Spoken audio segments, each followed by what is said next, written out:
عورت کیسی ہو معلوم؟ عورت ماں کیسی ہوتی؟ ماں آج سنیں گے، آپ لوگ سنیں گے انشاءاللہ۔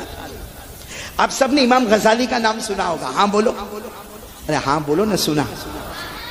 علماء نے تو سنا ہی ہوگا۔ کس کا نام؟ امام غزالی کا اصل نام محمد، بولو کیا نام؟ یہ چھوٹے بھائی تھے، ان کے بڑے بھائی ان کا نام شیخ احمد، بولو شیخ احمد۔ اچھا دو بھائی، دیکھو ماں نے کیسا، یعنی ماں نے دو بچوں کو کیسے بنایا، پھر سننا۔ بڑے بھائی کا نام شیخ احمد اور چھوٹے بھائی محمد، اور یہی محمد امام غزالی، جو امام غزالی کہتے ہیں نا، وہ یہی محمد، اور بڑے بھائی پھر بولو احمد۔ اب کیا ہوا مانو، بڑے بھائی جو تھے نا، کیا نام؟ شیخ احمد، وہ بیان تقریر نہیں کرے، بس وہ اپنا پورا دن گھر میں بیٹھ کے اللہ اللہ اللہ، کوئی ان کو زیادہ جانے پہچانے بھی نہیں، بلکہ نماز بھی گھر میں ہی پڑھے، بولو نماز بھی۔ اور جو چھوٹے بھائی تھے محمد، ہاں وہ کتابیں بھی لکھے، سبق بھی پڑھاوے، حدیث بھی پڑھاوے، بیان بھی کرے، امامت بھی کراوے، آواز بھی بہت اچھی، قرات بھی پڑھے، حافظ بھی، عالم بھی۔ اب کیا ہوئے معلوم ہے؟ امام غزالی وہاں کی مسجد کے امام، وہاں کی مسجد کے امام، اور سریلی آواز جب پڑھاوے تو پورا مجمع روے۔ تو کچھ لوگ امام غزالی کے پاس آئے، یعنی کیا نام ان کا؟ محمد، چھوٹے بھائی، ان کے پاس آئے اور آ کر کہا تم اتنی اچھی امامت کراتے ہو، اتنا اچھا قرآن پڑھتے ہو، اتنی اچھی تفسیر کرتے ہو، اتنا اچھا بیان کرتے ہو، تمہارے بڑے بھائی تو کبھی نماز پڑھنے بھی تمہارے پیچھے نہیں آتے، تمہارے بڑے بھائی تو کبھی تمہارا بیان سننے بھی نہیں آتے، تمہارے بڑے بھائی تو کبھی تمہاری تقریر سننے بھی نہیں آتے۔ امام غزالی کو وہاں برابر ہے، میرے بڑے بھائی کبھی میرے پیچھے نماز بھی نہیں پڑھتے، میری تقریر بھی نہیں سنتے، میرا سبق بھی نہیں سنتے۔ سیدھے امام غزالی اپنی ماں کے پاس گئے اور اماں کو جا کر کہا اماں آپ اپنے بڑے بیٹے کو سمجھاؤ، میں آپ کا بھلے چھوٹا بیٹا ہوں لیکن میں مسجد کا امام ہوں، میں تفسیر کرتا ہوں، میں درس قرآن ہوتا ہے، میرا درس حدیث ہوتا ہے، میں جمعہ کا خطبہ پڑھاتا ہوں اور شاندار سے شاندار میری آواز ہے، لیکن بڑے بھائی میرے پیچھے نماز بھی پڑھنے نہیں آتے، صرف جمعہ پڑھ کے چلے جاتے، باقی نماز پڑھنے کے لیے نہیں آتے میرے پیچھے، اور میرے بیان میں بھی نہیں آتے، میری تقریر میں بھی نہیں آتے۔ تو ماں نے بڑے بیٹے کو بلایا، شیخ احمد کو، کہا آج سے میرا چھوٹا بیٹا جو نماز پڑھا وے تم کو ان کے پیچھے نماز پڑھنے کا، جو تقریر کرے تم کو وہاں پہ۔ ماں کے فرما بردار تھے، ٹھیک ہے اماں زہر کا وقت آئے گا جاؤں گا میں۔ چلو امام غزالی آ گئے، کون سی نماز کے لیے آئے؟ اللہ اکبر۔ اب زہر کی نماز میں قرات تو ہوتی، امام زور سے پڑھتے۔ دوسری رکعت کے لیے جب امام غزالی کھڑے ہوئے نا اللہ اکبر کر کے دوسری رکعت کے لیے، تو بڑے بھائی پہلی رکعت میں برابر ہیں، دوسری رکعت میں رکعت توڑے اور چلے گئے۔ ارے بولو رکعت توڑے، اور نماز جیسے ختم ہوئی سب امام غزالی کے پاس آئے، آج تو تمہارے بھائی نے بہت بدنام کر دیا، وہ اچھا تھا کہ آتے ہی نہیں تھے، آج تو آئے پہلی رکعت میں تمہارے پیچھے اور دوسری رکعت میں بھاگ گئے۔ تو امام غزالی کو بہت غصہ آیا کہ اس سے اچھا تھا کہ میرے بھائی آتے ہی نہیں۔ ارے بھائی آتے نہیں تھے معاملہ ختم ہو جاتا، یہ آنے کا، پہلی رکعت میں میرے ساتھ میں رہنے کا، اور دوسری رکعت میں آدھی رکعت ہوئی نہیں کہ بھاگ گئے۔ امام غزالی اپنی اماں کے پاس گئے، کہا اماں یہ آپ کا بڑا بیٹا یعنی میرے بڑے بھائی نے میرے کو بہت بدنام کر کے رکھا ہے، ظہر کی نماز میں آئے تھے، پہلی رکعت میں میرے ساتھ تھے، دوسری رکعت میں آدھی رکعت تک میرے ساتھ تھے، پھر چلے گئے۔ ماں کو بھی بہت غصہ آیا، بڑے بیٹے احمد کو بلایا، احمد ادھر آؤ، کیوں ایسا کیا، کیوں ایسا کیا؟ پہلی رکعت ظہر کی ان کے پیچھے پڑی اور دوسری رکعت میں چلے گئے، 4 رکعت تک رک نہیں سکتے تھے۔ ماں پوچھو ان کو ہی پوچھو، پہلی رکعت میں ان کا دھیان اللہ کی طرف تھا، دوسری رکعت میں ان کا دھیان کچھ بیان اور تقریر کی طرف چلا گیا، اللہ کی طرف نہیں تھا۔ تو جب امام کا دھیان ہی اللہ کی طرف نہ ہو تو ان کے پیچھے کیا نماز پڑھنے گا؟ ماں نے فوراً پوچھا، اے غزالی صحیح کہہ رہا ہے، تمہارے بڑے بھائی صحیح کہہ رہے؟ اللہ کی قسم صحیح بول رہے ہیں، پہلی رکعت میں بالکل دھیان اللہ کی طرف تھا، دوسری رکعت میں یہ دھیان آیا کہ ابھی ظہر کے بعد تفسیر کرنے کا ہے تو تفسیر میں کیا بولوں اس کی طرف دھیان چلا گیا۔ سننا، ماں نے کیا کیا معلوم؟ دونوں بیٹوں کو تماچا مارا، بڑے بڑے امام تفسیر مفسر، اور دونوں بچوں نے کہا تماچا کیوں مارا؟ کہا غزالی تجھے تو تماچا اس لیے مارا کہ نماز اللہ کے لیے ہوتی ہے، دھیان دوسری طرف کیسے چلا گیا؟ اور بڑے بیٹے کو تماچا اس لیے مارا کہ نماز میں دھیان اللہ کی طرف رکھنے کا یا یہ سوچنے کا کہ امام کا دھیان کہاں پر ہے۔ اور پھر وہ ماں نے تماچا مار کے روئی ہے اور کہا تمہیں پیدا کر کے میں نے ایک نکما کام کر دیا، تم دونوں میرے کام کے نہیں رہے. میں نے سوچا تھا کہ میرے دونوں بچے اللہ کے پیارے ہوتے. ایک نماز پڑھاتا ہے تو پہلی رکعت میں اللہ کی طرف دھیان ہوتا ہے, دوسری رکعت میں بیان کی طرف دھیان چلا جاتا ہے, اور ایک پیچھے پڑھنے آتا ہے تو پہلی رکعت میں اللہ کی طرف متوجہ ہوتا ہے, دوسری رکعت میں امام کے دل کی طرف متوجہ ہوتا. جو مخلوق کے پاس جاتا ہو ایسی اولاد کس کام کی؟ ماں نے کہا دونوں بچے مجھ سے بات نہیں کریں گے جب تک زندگی بھر کی نماز کو واپس قضا نہیں کرو گے. ایک وہ ماں تھی اور ایک آج کی ماں بچے کے ساتھ بیٹھ کے ایپیسوڈ دیکھتی ہے, بچے کے ساتھ بیٹھ کے ٹی وی سیریل دیکھتی ہے, بچے کے ساتھ بیٹھ, یعنی وہ ماں کا کون ادب کرے گا جو ماں بچے کے ساتھ ننگی عورت کو دیکھتی ہے. ماں بھی دیکھ رہی ہے, اس کا 14 سال 15 سال کا بچہ بھی دیکھ رہا ہے, تو کیا ادب ہوگا؟ اگر ماں نے کبھی ٹوکا بھی, بیٹا دیکھ تو غلط لائن پہ جاتا ہے, تو بیٹا بھی منہ پھٹ ہوگا, کہا اماں تجھ تو لے گئی میرے کو غلط لائن پہ, یہ عورتوں کو دکھایا کس نے مجھے؟ تو نے پہلے میرے کو ٹی وی میں بتایا, اب میں نے باہر جا کے اس کو اوپن دیکھا. میں صحیح کہہ رہا ہوں. اذا کان العود معوجا فکیف یستقیم الظل. امام رازی رحمت اللہ علیہ کہتے جب لکڑی ٹیڑھی ہوگی تو سایہ بھی ٹیڑھا ہوگا. لکڑی سیدھی بولو سایہ. آج ہم گھر کے جتنے بڑے ہیں اگر ہم ٹیڑھے ہیں, ہماری زبان پر ماں کی گالی ہے, ہماری زبان پر بہن کی گالی ہے, ہماری زبان پر جھوٹ ہے, ہماری زبان پر غیبت ہے, ہماری زبان پر تہمت ہے. ہمارا بچہ ابھی ہم سے ڈرتا ہے کیونکہ وہ چھوٹا ہے, وہ 7 سال کا ہوگا, 8 سال کا ہوگا, 12 سال کا ہوگا, 15 سال کا ہوگا, کھلا بازار میں سگریٹ پیے گا, تمباکو کھائے گا, گٹکا کھائے گا, ماں بہن کی گالی دے گا, دارو پیے گا, جوا کھیلے گا. اور ہمت نہیں باپ میں کہ اس کو ایک مرتبہ روکے, کیونکہ معلوم ہے پلٹ کر جواب دے گا تجھ سے ہی سیکھ کے آیا ہوں میں یہ سب ہے. اس لیے میرے پیارو آج سب لوگ پہلا اگر ارادہ پکا کرے تو بہت اچھا ہوگا. کرنے کو تیار ہو انشاءاللہ. اللہ کی قدرت کے آگے کوئی قدرت. کس کے سامنے توبہ کرنے کا کون کون تیار ہے؟ بولو کریں گے, توبہ کریں گے انشاءاللہ. وہ توبہ کریں گے. اور جب بات آ گئی تو میں دوسری بات بھی بتا دوں میرے دوستو, ماں بن کے رہے, بچہ بن کے رہے, اور ماں باپ کی خدمت کرے. بولو کریں گے انشاءاللہ. یعنی آواز نہیں آ رہی, بولو نہ کریں گے انشاءاللہ. ابھی میں ایک بات ابھی کل ہی میں نے سنا, یعنی ہم لوگ ماں کے غصے پر صبر نہیں کر سکتے. ماں کی ناراضگی پہ ہم سامنے جواب دیتے نہیں دیتے. حضرت جنید بغدادی, سب نے نام سنا؟ بولو ہاں سنا. وقت بہت کم ہے, جلدی جلدی بولو. نہ سنا حضرت جنید بغدادی کا نام سنا؟ حضرت جنید بغدادی رحمت اللہ علیہ سننا. حضرت جنید بغدادی رحمت اللہ علیہ وہ تو ایک جھوپڑے میں رہتے تھے بغداد میں, اور فقیر جیسا کپڑا ہوتا تھا, ایک جھولا جیسا کپڑا ہوتا تھا. اب وہاں بغداد میں ایک مرتبہ بہت بڑے مالدار کے یہاں دعوت تھی, سب بڑے بڑے امیروں کو دعوت تھی, سب بڑے بڑے اپولو جو دنیا کے ہوتے نا ان کو دعوت تھی. تو وہ جو گھر کے جو بڑے تھے نا, ابا تھے, انہوں نے بڑے بڑوں کو دعوت دی. لیکن وہ گھر کا ایک جوان بیٹا, اس نے جا کر حضرت جنید بغدادی کو دعوت دی کہ آپ کو بھی کھانا کھانے کے لیے آنا. حضرت جنید بغدادی نے کہا ٹھیک ہے, دعوت قبول کرنا سنت ہے, میں وقت پر آ جاؤں گا. اب جب حضرت جنید بغدادی وہاں آئے تو بڑے بڑے بغداد کے امیر لوگ تھے, بڑے بڑے شاندار کپڑے پہنے تھے. تو وہ جو ابا تھے نا, ان کو نہیں معلوم کہ میرے بیٹے نے دعوت دی. وہ سوچنے لگے اتنے بڑے بڑے امیروں میں فقیر کہاں سے آ گیا, جھولا بھرنے والا کہاں سے آ گیا. تو انہوں نے غصے میں کہا, او جنید بغدادی, یا تمہارا کام نہیں, یا امیروں کا گھر ہے, جاؤ, یہاں غریبوں کو دعوت نہیں ہے. حضرت جنید بغدادی وہاں سے چلے گئے. بولے وہاں سے کچھ بولے نہیں, بولے وہاں سے. اچھا بیٹا آیا, بیٹے کو معلوم پڑا اچھا وہ حضرت جنید بغدادی آئے تھے, میرے ابا نے ذلیل کر کے ان کو بھیج دیا. بیٹا پھر دوڑا اور جا کر کہا حضرت معاف کرنا, اور میں نہیں تھا وہاں پہ, اور میرا ابا کو معلوم نہیں تھا, وہ بھلے امیروں کی دعوت ہوگی لیکن آپ ہمارے بہت بڑے, آپ ضرور دعوت میں آئے. تو حضرت جنید بغدادی نے فرمایا ٹھیک ہے بیٹا تو آگے جا, میں پیچھے آتا ہوں. وہ بیٹا آگے گیا, لیکن وہ بڑا ہال تھا, بڑا گھر تھا, وہ بیٹا کسی کام میں مشغول ہو گیا, اور حضرت جنید بغدادی وہاں پر پہنچے. پھر اسی کے ساتھ پالا پڑا. کس کے ساتھ؟ مالک کے ساتھ, باپ کے ساتھ. خود باپ نے کہا تم کو ایک مرتبہ منع کیا کہ یہاں غریبوں کا کام نہیں, یہاں امیروں کی دعوت ہے, یا امیروں کا ڈسپلن ہے, تم یہ غریب اپنا جھولا لٹکا یہاں پہ آ گئے, جاؤ واپس جاؤ. حضرت جنید بغدادی بولے واپس. بیٹے کو معلوم ہوا, بیٹا پھر دوڑا. کہا حضرت جنید بغدادی نے کہا بیٹا تم جاؤ, میں پیچھے آتا ہوں. پھر وہی معاملہ, بیٹا کچھ کام میں لگا, سامنے کون آ گیا؟ باپ آ گیا.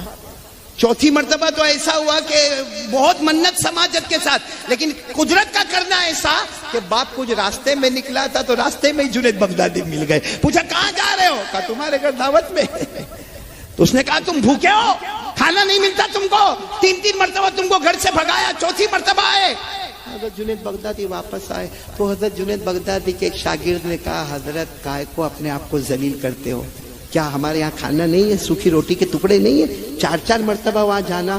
حضرت جنید بغدادی نے فرمایا کھانے کون جا رہا بیٹا, کھانے کون جا رہا, ہم نے تو ایک حدیث سنی ہے, ہمارے نبی نے فرمایا جو مومن کا دل خوش کرے گا اللہ اس کو جنت دے دے گا. میں نے بیٹا آتا ہے دعوت دیتا, میں دعوت قبول کر کے اس کے دل کو خوش کر دیتا, اور اس کا باپ جب دھکا مار کے بھیجتا ہے تو اس کو خوش کر کے میں چلا بھی جاتا ہوں, نہ اس کو کچھ کہتا ہوں نہ اس کو کچھ کہتا ہوں. اس کے آنے پہ اس کو خوشی ہوتی ہے, اس کو بھگانے پہ خوشی ہوتی ہے, اور دونوں کی خوشی پر, مسلمان کی خوشی پر اللہ مجھ سے راضی ہو جاتا ہے. تو حضرت جنید بغدادی تو ایک عام آدمی کی خوشی کو دیکھتے تھے, ہم نے اپنی ماں کی خوشی کو دیکھا, اپنی ماں کی خوشی کو دیکھا, کتنا روتی ہے ماں. پوچھو ان لوگوں کو, ہم جیسے نالائقوں کو پوچھو جنہوں نے ماں کا جنازہ اٹھا لیا, جنہوں نے ماں کو کندھا دے دیا, اور اللہ کی قسم جانے کے بعد ایسا لگتا جیسا کچھ بہت بڑا سپورٹ ہمارے پیچھے تھا جو ہمارے پاس سے چھین لیا گیا. آج آپ کی مائیں ہیں, اس لیے میرے پیاروں میری پہلی بات تو وہی بات ہے کہ توبہ کر کے اللہ کو راضی کرنا, اور دوسری بات کیا, ماں کو راضی کریں گے, بولو کریں گے انشاءاللہ. نہیں پورا مجمع ساتھ میں بولے نا, ماں کو راضی کریں گے انشاءاللہ. میرے پاس وقت بہت کم ہے. آپ کو معلوم ہے, آپ نے سنا ہوگا ایک یمن کے شخص, بولو کہاں کے, یمن کے شخص, وہ بہت بڑے امام ہیں, بہت بڑے حدیث کے پڑھانے والے, یمن کے رہنے والے. وہ ایک مرتبہ اپنا حدیث پڑھا کے, اپنی کتابیں پڑھا کے ماشاءاللہ بہت بڑے عالم اپنے گھر میں آئے. اب جب گھر میں آئے تو ماں تو گھر میں پہلے سے تھی, بیچاری کو نظر بھی نہیں آتا, سن بھی نہیں سکتی, 90 سال کی عمر ہو گئی, ہاتھ پاؤں برابر کام نہیں کرتے. وہ آئے تو ماں کیا کہتی ہے, بیٹا میرے کو حج میں لے جانا بیٹا. کیا بولتی بیٹا میرے کو, تو وہ کیا کہہ رہا ہے, بیٹا کہہ رہا ہے ماں تمہارے اوپر حج فرض نہیں ہے, کیونکہ ایک تو ہمارے پاس پیسہ ہی نہیں ہے, اور دوسری بات ماں تم کو تو نظر بھی نہیں آتا, تم سن بھی نہیں سکتی, تمہارے ہاتھ بھی لولے, تمہارے پاؤں بھی برابر نہیں ہے, ماں تمہارے اوپر حج فرض نہیں ہے. ماں نے اتنا پیارا جواب دیا, کہا بیٹا میں نے تجھے مسئلہ نہیں پوچھا کہ میرے اوپر حج فرض ہے یا نہیں ہے, اتنا بتا مجھے حج میں لے جا سکتا ہے تو لے جا, نہیں لے جا سکتا ہے تو منع کر دے. تو بیٹے نے کہا اماں اپنے پاس تو پیسہ بھی نہیں ہے, سواری بھی نہیں ہے. پھر بیٹے کو خیال آیا ماں کی بات کو رد کروں گا تو اللہ ناراض ہو جائیں گے. کیا سوچا معلوم, سواری نہیں ہے, میرے کندھے تو ہے نا, میرے کندھے تو ہے نا.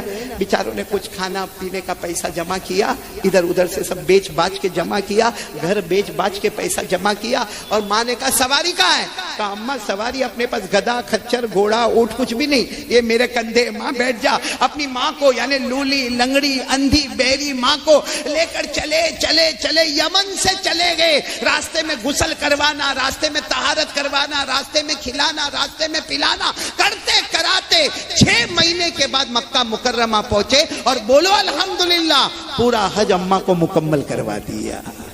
جب حج ہو گیا نا تو اماں کو ایک کونے میں بٹھایا, کہا اماں وہاں مجمع بہت جمع ہے, معلوم نہیں کوئی کسی بڑے مولانا کا پروگرام ہوگا, بہت مجمع جمع ہے, ماں اگر اجازت دے تو میں وہاں جا کر سنوں کون ہے. ماں نے کہا جاؤ دیکھو کون ہے. یہ جب قریب گئے تو معلوم ہوا صحابی کا بیان چل رہا ہے.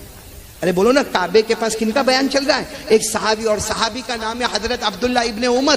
بولو حضرت عبداللہ ابن, یعنی حضرت عمر کے بیٹے, حضرت عبداللہ کا بیان چل رہا, اور مجمع جمع. یہ بھی جا کے کھڑے ہو گئے, ادب کے ساتھ بیان سننے لگے. جب بیان ختم ہو گیا سب لوگ ملاقات کر کے جانے لگے. یہ آئے اور کہا آپ بہت بڑے صحابی, حضرت عبداللہ ابن عمر کو کہا آپ بہت بڑے صحابی ہے, میں آپ کا زیادہ وقت نہیں لوں گا, صرف اتنا بتانا چاہتا ہوں میں یمن سے میری ماں کو لایا ہوں. دیکھو دور میری ماں بیٹھی ہے, اس کو زیادہ نظر بھی نہیں آتا, برابر بول بھی نہیں سکتی, سن بھی نہیں سکتی, ہاتھ سے اور پاؤں سے بیچاری معذور ہے, میں کندھے پہ بٹھا کے لایا ہوں. اور رو پڑے, روتے کہا اے صحابی آپ تو عمر کے بیٹے ہیں, میں 6 مہینے کے بعد یہاں آیا ہوں اور میری ماں کو حج کروا کے ابھی فارغ ہوا ہوں. اب بتاؤ میں نے میری ماں کا حق ادا کر دیا, اب بتاؤ میں نے میری ماں کا حق ادا کر دیا. حضرت عبداللہ ابن عمر سب سے پہلے کھڑے ہو گئے, ان کو گلے لگایا, مبارکباد دی تھی کہ جس بیٹے نے اپنی ماں کی ایسی خدمت کی, اور کہا جہاں تک ماں کے حق کا سوال ہے کہ تمہارے ماں کا حق ادا ہوا یا نہیں ہوا. تو حضرت عبداللہ ابن عمر نے فرمایا ارے جب تم پیدا ہوئے اور تم نے پہلی مرتبہ تمہاری ماں کا دودھ چوسا, ابھی تو قیامت میں اس کا حساب دینا بھی باقی ہے. اس لیے میرے پیارے بچوں، ماں کی آواز کے اوپر آواز مت اٹھاؤ، باپ کو ذلیل کر کے گھر سے مت نکالو، باپ کے سامنے گالیاں مت دو، باپ کو روٹی کھلاتے ہو کوئی احسان نہیں کرتے ہو، آپ اپنی جنت بناتے ہو۔ اس لیے میرے پیاروں، سب سے پہلا کام بولو اللہ کو راضی کریں گے، بولو کریں گے انشاءاللہ۔ نمبر 2، ماں باپ کی خدمت کریں گے، بولو کریں گے انشاءاللہ۔ اب میں آخری بات پر آ رہا ہوں کیونکہ 8 بجے مجھے برابر بات کو ختم کرنا ہے، لیکن جو بات کو میں لا رہا ہوں نا، کڑی کو کڑی سے جوڑو گے تو ہم نتیجے پر آ جائیں گے، بولو آ جائیں گے انشاءاللہ۔ آپ کو معلوم ہے ہمارے نبی صلی اللہ علیہ وسلم کے زمانے میں جو مسجد تھی، کیا تھی؟ مسجد نبوی۔ بھائی مدینے میں کون سی مسجد؟ وہاں لائٹ نہیں، ارے بولو نا، وہاں لائٹ، اس زمانے میں لائٹ تھی، بلب تھے، ٹیوب لائٹ تھی، تو کیا کرتے تھے معلوم؟ مسجد نبوی میں وہ کھجور کی چھالیں ہوتی تھی، جیسے یہاں کھجور کی چھالیں لگی اوپر لٹکا دیتے تھے چھت کے ساتھ، چھت بھی ایسا ہی ہوتا تھا، پھر وہاں تھوڑی کھجور کی چھالیں، ادھر تھوڑی کھجور کی چھالیں، اور حضرت بلال وغیرہ جو مسجد کے ذمہ دار تھے وہ اس کو جلاتے تھے، مغرب سے پہلے کیا کرتے تھے؟ جلاتے تھے۔ اب وہ کھجور کی چھالیں ہیں، کبھی جلے، کبھی بجھ جائے، کبھی بند ہو جائے، کبھی کھل جائے، مطلب لوگ مغرب کی نماز پڑھنے آ رہے، عشاء کی نماز پڑھنے آ رہے، کبھی ایسا بھی ہوئے کہ ایک دم اجالا اجالا، اور کبھی ایسا بھی ہوئے کہ اندھیرا اندھیرا، کیونکہ جب وہ کھجور کی چھالیں جلنے لگے تو اجالا ہوئے، کہیں بجھ جاوے تو اندھیرا ہو جائے، اسی طرح چلتا تھا۔ ایک دن ایک صحابی جن کا نام ہے حضرت تمیم، ساتھ میں بولو کیا نام؟ وہ ملک شام گئے، اور وہ گئے تھے بزنس کے لیے، کاروبار کے لیے۔ اچھا، ملک شام گئے، بزنس کے لیے گئے، کاروبار کے لیے گئے، وہاں کے بازار میں انہوں نے لالٹین دیکھا، یعنی کیسا لالٹین دیکھا؟ ایک چھوٹا سا پیالہ ہے، اس میں تیل ہے، اوپر بتی کو جلاؤ تو بتی جلتی ہے، نیچے تیل ہوتا ہے، اور دیکھا کہ یہ تو کافی اجالا ہوتا ہے، پورے شام کی مارکیٹ میں لگا ہوا ہے اور رات کے ٹائم پر لگا ہوا۔ انہوں نے پورا ایک اونٹ اسی بتی سے بھر دیا، بہت سارے اونٹ لے گئے تھے تجارت کے لیے، حضرت تمیم مالدار تھے، اب انہوں نے پورا ایک اونٹ سارے لالٹین سے بھر دیا، وہ بتیوں سے بھر دیا۔ مدینہ منورہ آئے اور کسی کو کچھ کہا نہیں، خود مسجد میں آئے اور ہر طرف انہوں نے وہ لائٹ لگا دی، وہ لالٹین لگا دیا، جس کی وجہ سے مسجد نبوی میں اجالا اجالا ہو گیا۔ برابر مغرب کا وقت ہونے والا اور حضرت بلال اذان دے رہے، اللہ اکبر اللہ اکبر اللہ اکبر اللہ اکبر، وہ اذان ہو رہی، سارے لوگ مسجد میں آ رہے، او مسجد میں اجالا، مسجد میں اجالا۔ اتنے میں ہمارے آقا، بولو محمد الرسول اللہ، جیسے ہمارے نبی آئے اور مسجد میں جو اجالا دیکھا، ہمارے نبی کی آنکھوں میں سے آنسو آئے اور کہا کون ہے کون ہے؟ حالانکہ اذان ہو گئی، جماعت کھڑی ہونے والی ہے، اللہ کے رسول فرماتے نہ جماعت نہیں کھڑی ہوگی، پہلے یہ بتاؤ یہ کون ہے جس نے مسجد میں اتنا اجالا کیا؟ اب ہاں اگر ہم ہوتے تو وہی کھڑے ہو جاتا، میں ہوں نا، میں حضرت تمیم ایسے ہی بیٹھے، بہت جوان بھی نہیں ہے، بہت جوان نہیں ہے، 50-55 کی عمر ہے، ایسے ہی بیٹھے۔ لوگوں نے کہا وہ اللہ کے رسول نے فرمایا تمیم ادھر آؤ، کیا ہے یہ داستان کیا ہے؟ انہوں نے بتایا کہ ایسا ایسا ہوا، ہمارے نبی صلی اللہ علیہ وسلم کی آنکھوں میں آنسو تھے، فرمایا میرے اللہ کے گھر کو اجالے میں لے آئے، میرے اللہ کے گھر کو روشن کر دیا، میرے اللہ کا گھر چمکنے لگا۔ ہمارے نبی نے فرمایا اللہ کی قسم، میری بیٹی فاطمہ کے نکاح ہو گئے، میری بیٹی زینب کے نکاح ہو گئے، میری بیٹی رقیہ کے نکاح ہو گئے، میری بیٹی ام کلثوم کے نکاح ہو گئے۔ اللہ کی قسم اگر نکاح نہ ہوئے ہوتے، اے تمیم تم نے اللہ کے گھر کو اجالا بخشا ہے، میں اپنی بیٹی کا نکاح تمہارے ساتھ کروا دیتا۔ فاطمہ، رقیہ، ام کلثوم، زینب، اگر کسی کا نکاح نہ ہوا ہوتا آج میں اپنی بیٹی کا نکاح تمہارے ساتھ کروا دیتا، اتنا بڑا کام تم نے کیا ہے۔ تو ایک دور صحابی بیٹھے تھے، ان کا نام ہے حضرت نوفل، بولو کیا نام؟ وہ دوڑتے دوڑتے کہا اللہ کے رسول میری بیٹی بالکل جوان ہے، اور آپ کی بیٹی میری بیٹی نہیں، میری بیٹی آپ کی بیٹی نہیں؟ تو اللہ کے رسول نے کہا بے شک تمہاری بیٹی بھی میری بیٹی ہے۔ تو کہا آپ کی جو تمنا تھی میں پوری کرتا ہوں، میں اپنی بیٹی کا نکاح تمیم کے ساتھ کروا دیتا ہوں۔ حالانکہ تمیم کی عمر اچھی خاصی بڑی، ان کی بیٹی جوان، لیکن کہا انہوں نے اللہ کے گھر کو اجالا دیا، اگر آپ فاطمہ کا نکاح کروا سکتے کیا میں اپنی بیٹی کا نکاح نہیں کروا سکتا؟ میں نے اپنی بیٹی کا نکاح نوفل تمیم کے ساتھ کروا دیا۔ نماز ہونے سے پہلے نکاح کی مجلس شروع ہو گئی، بولو سبحان اللہ۔ تو انہوں نے صرف مسجد میں کیا کیا تھا؟ ارے بولو نا بھائی، یہاں کوئی پرابلم ہے؟ بیوی کا پرابلم ہے، آپ زور سے نہیں بولتے ہو۔ شادی والے بیٹھے نا؟ اچھا شادی والے بیٹھے، ایک بات بولو، ناراض تو نہیں ہوں گے نا؟ عورتیں بھی بیٹھی ہیں، یہ عورتیں ہیں نہیں ہے؟ تو جب ہوئے تب بولنا.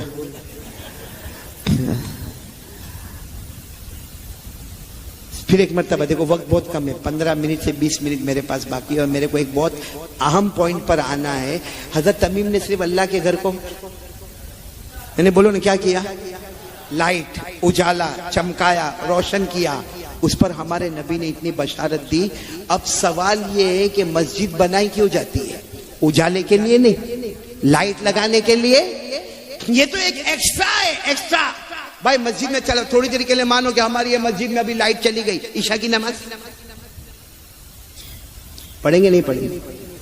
چلو اعلان ہو گیا گودرا میں 15 دن تک لائٹ نہیں آئے گی, تو نماز پڑھیں گے. لائٹ تو ایکسٹرا ہے, لیکن اگر اللہ کے گھر کو کوئی ایکسٹرا اجالا کرے, ہمارے نبی کا اپنی بیٹی کا نکاح تمہارے ساتھ کروا دیتا, تو سوچو کہ مسجد میں ایکسٹرا چیز پر اتنا بڑا ثواب ہے, تو مسجد کو بنایا کیوں گیا ہے؟ مسجد کو بنایا کیوں گیا؟ قرآن کریم سے پوچھو مسجد بنائی کیوں گئی؟ اللہ نے فرمایا فی بیوت اذن اللہ ان ترفع ویذکر فیہا اسمہ یسبح لہ فیہا بالغدو والآصال رجال لا تلہیہم تجارہ ولا بیع عن ذکر اللہ وإقام الصلاة وإیتاء الزکاة. اللہ تبارک و تعالیٰ فرماتے جہاں جہاں میرا گھر بنایا جائے گا, یعنی جہاں جہاں مسجدیں بنائی جائے گی, اللہ فرماتے مسجدوں کے بنانے کا مقصد ہے میرے نام کو بلند کرنا, اللہ اکبر کہہ کر نام بلند کرنا, سبحان ربی العظیم کہہ کر نام کو بلند کرنا, سبحان ربی الاعلیٰ کہہ کر نام کو بلند کرنا, اللہ کی تعریف کر کے الحمدللہ رب العالمین کہہ کر اللہ کے نام کو بلند کرنا. اللہ فرماتے نماز کے واسطے مسجدیں بنائی گئی ہے, تو لائٹ کے واسطے مسجد نہیں بنائی گئی. لیکن اگر کوئی اللہ کے گھر کو چمکاتا ہے تو نبی اپنی بیٹی دینے کو تیار ہوتے ہیں, تو میرے گودرا والوں اللہ کو حاضر ناظر رکھ کر اللہ کی قسم کھا کر سوچو کہ جو مسجد کو اجالا کرے وہ نبی کی بیٹی کا حقدار بنتا ہے, تو جو مسجد میں 5 وقت کی نماز پڑھے وہ کتنی بڑی جنت کا حقدار بنے گا. تو کون کون تیار ہے بھائی؟ نہیں سب لوگ تیار ہے, پکا ارادہ. دیکھو میں نے پہلا ارادہ کرا, بہت جلدی جلدی کروایا. سب سے پہلا کام کرنے دھرنے والا کون؟ نمبر 2 ماں باپ کی کریں گے نا, ناراض تو نہیں کرو گے نا؟ آپ ایک بات آگے تو بیچ میں بولو ایک بات بولو. آپ نے ایک اللہ کے ولی کا نام سنا ہوگا, حضرت خواجہ بہاؤالدین نقشبندی. یہ سلسلہ نقشبندیہ جن سے چلا نا, اس کے جو بانی مبانی کون؟ حضرت خواجہ بہاؤالدین. یہ کوئی اتنے بڑے اللہ کے ولی نہیں تھے. ارے بولو نا, اتنے بڑے اللہ کے ولی نہیں تھے. کوئی بہت بڑے حافظ قاری عالم ایسے نہیں تھے. یہ تو اپنے ایک باغ میں کام کرتے تھے. ارے بولو ایک باغ میں مزدوری کرتے تھے. ایک مرتبہ باغ میں مزدوری کرتے تھے, دیکھا کہ کتا ہے, دیکھا ایک کتا ہے, اور وہ کتا بھی پیاسا بھی ہے, اور اس کے اوپر بدن کے اوپر زخم بھی لگا, مطلب کسی بڑے جانور نے اس کے اوپر حملہ کیا ہے, جس کی وجہ سے اس کا بدن بھی زخمی ہے. معلوم ہے حضرت خواجہ بہاؤالدین اندر گئے باغ میں, پانی لائے, کتے کو پانی پلایا, کتے کو کھانا کھلایا, اس کے پورے بدن کے اوپر جو زخم تھے نا اس کی مرہم پٹی کی, اور 3 ہفتے تک ایسا کیا. کتنے ہفتے تک؟ کھلانا پلانا, اس کی مرہم پٹی. جب کتا 3 ہفتے کے بعد اچھا ہو گیا, وہ تو اپنا چلا گیا. 3 ہفتے کے بعد آئے, دیکھا وہ کتا نہیں ہے, تو سمجھ گیا. اب اس نے کھانا بھی شروع کر دیا, پینا بھی شروع کر دیا, اس کی مرہم پٹی ہو گئی. وہ رات کو سوئے, خواجہ بہاؤالدین رات کو سوئے, خواب میں جناب نبی کریم صلی اللہ علیہ وسلم آئے, فرمایا تو نے ایک کتے کے ساتھ یہ معاملہ کیا, مرہم پٹی کا معاملہ کیا. ہمارے نبی فرماتے تو نے مخلوق پر رحم کیا, جا ہم نے تیرے دل کو نور نبوت سے مالا مال کر دیا ہے. میرے دوستو, علوم نبوت اور نور نبوت ایک کتے کی خدمت پر ملتے ہیں, تو ماں کی خدمت پر جنت نہیں ملے گی.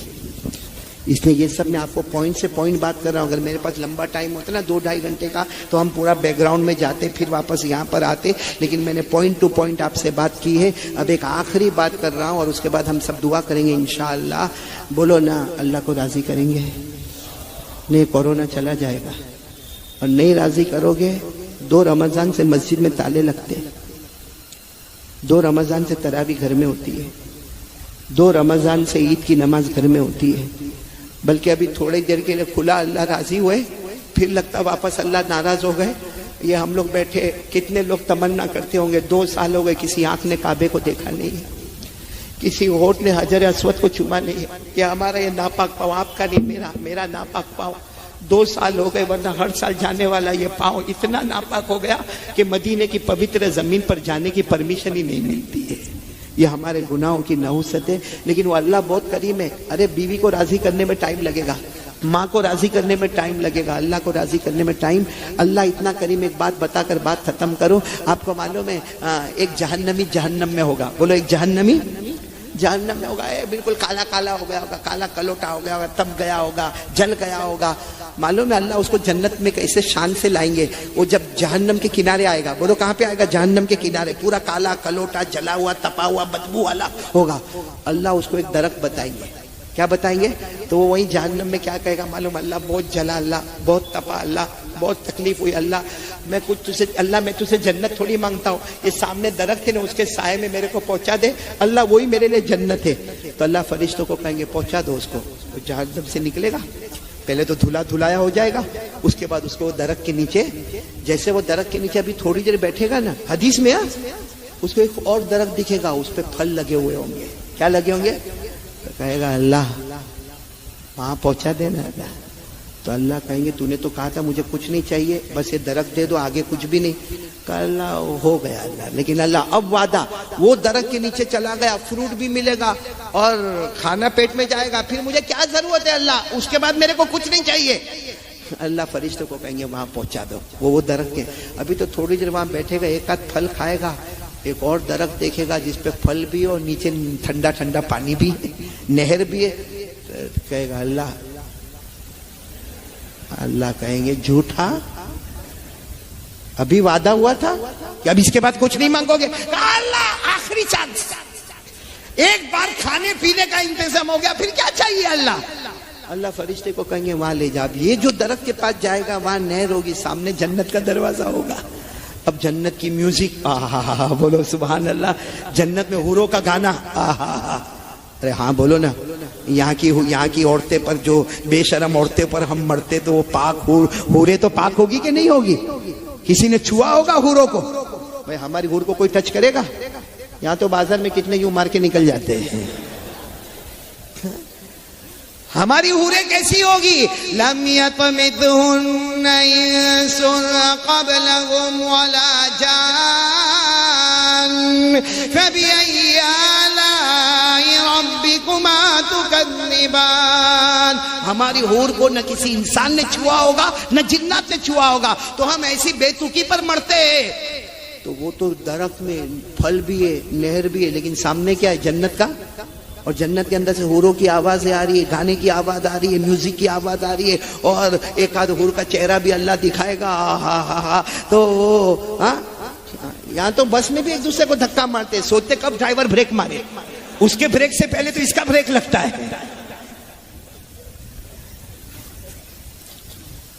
تو اب اللہ کو کیا بولے گا معلوم؟ اللہ وہ درخت پہلا والا سادہ تھا، دوسرا والا درخت میں پھل تھا، یہاں تو پھل بھی ہے پانی بھی ہے۔ تو اللہ کہیں گے بس اے پھل بھی ہے پانی، اللہ دروازہ جنت میں جانا۔ اللہ کہیں گے وعدہ تھا نا تمہارا، اللہ تو بہت بڑا ہے اللہ۔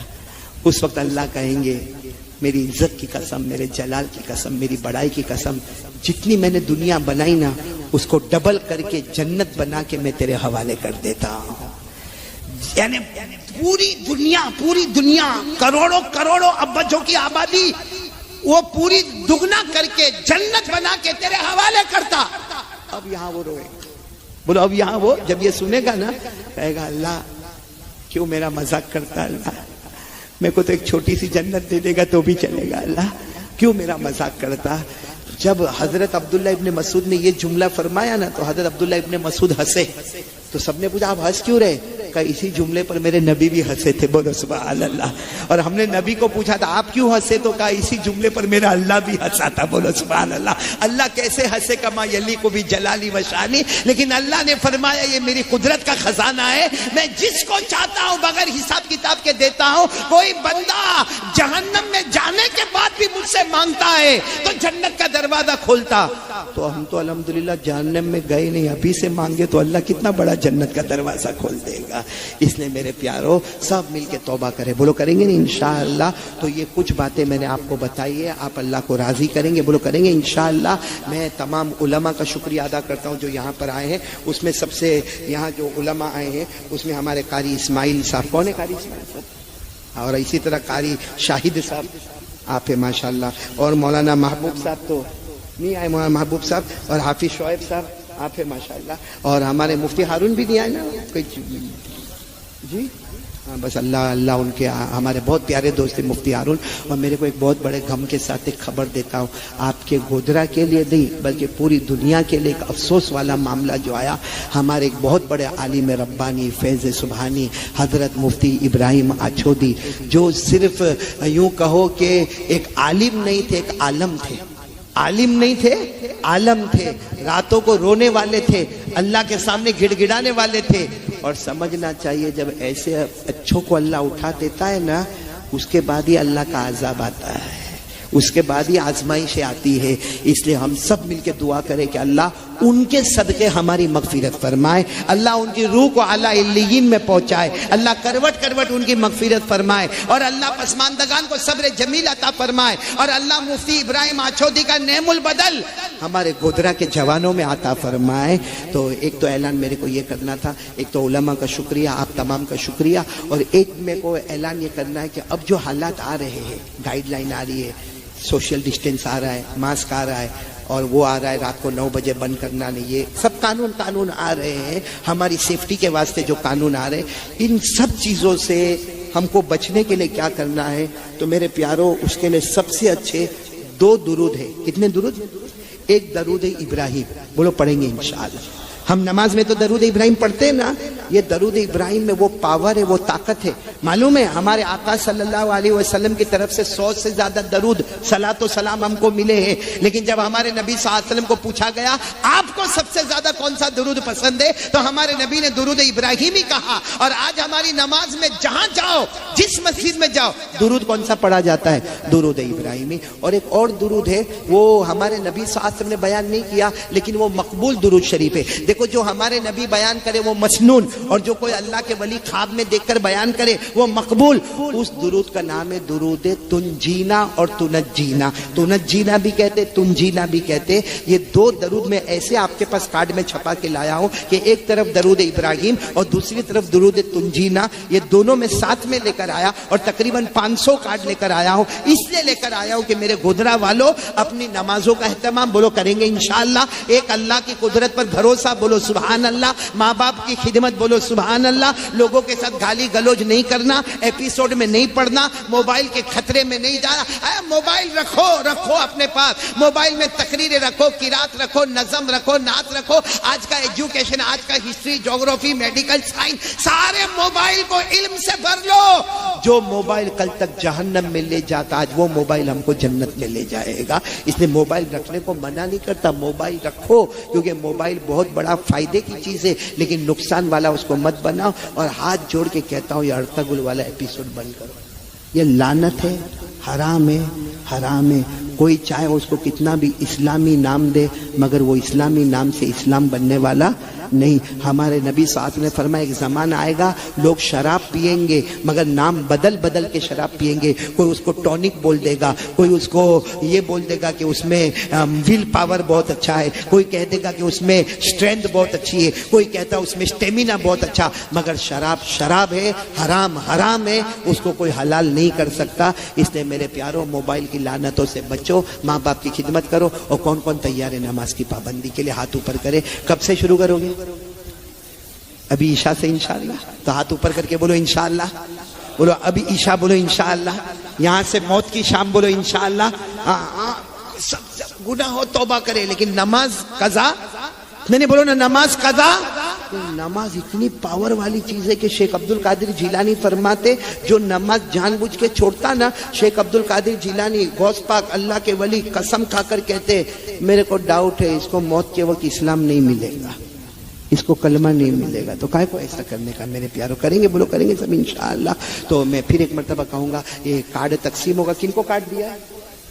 مولانا اسماعیل صاحب کو دیا ہے، آپ اطمینان سے، کیونکہ دیکھو ابھی ہم تو یہاں سے جائیں گے، مسافر ہے، ہم اپنی نماز پڑھنا ہے، اور آپ کو معلوم ہے ہمارے صورت میں بھی قاعدہ بنا ہوا ہے، رول ریگولیشن ہے، اس سے پہلے ہم کو جانا ہے، ورنہ بیوی بہت غصے ہوتی ہے۔ آپ کا اکیلے کا تھوڑی معاملہ، میرے کو کتنے لوگوں نے پوچھا مولانا آپ کی بیوی کا بھی گرم معاملہ کہ، میں نے کہا بھائی مغز ماری مت کر، بیان کرنے والے کو کوئی ایسا سوال پوچھتا ہے؟ پھر میرے کو پوچھا، میں نے کہا بھائی کوا ہر جگہ کالا ہی ہوتا ہے، کہا کو مغز ماری کرتا ہے۔ ایک نے تو میرے کو پوچھا مولانا آپ بیان کرتے ہو کتنے لوگ سنتے، بیوی سنتی؟ میں نے کہا میں سنتا ہوں۔ سمجھ گئے؟ سمجھے نہیں سمجھے؟ سمجھے؟ یہ کیا ہے مائک؟ ایک نے میرے کو کہا تھا مولانا تیری زندگی بہت بیکار ہے۔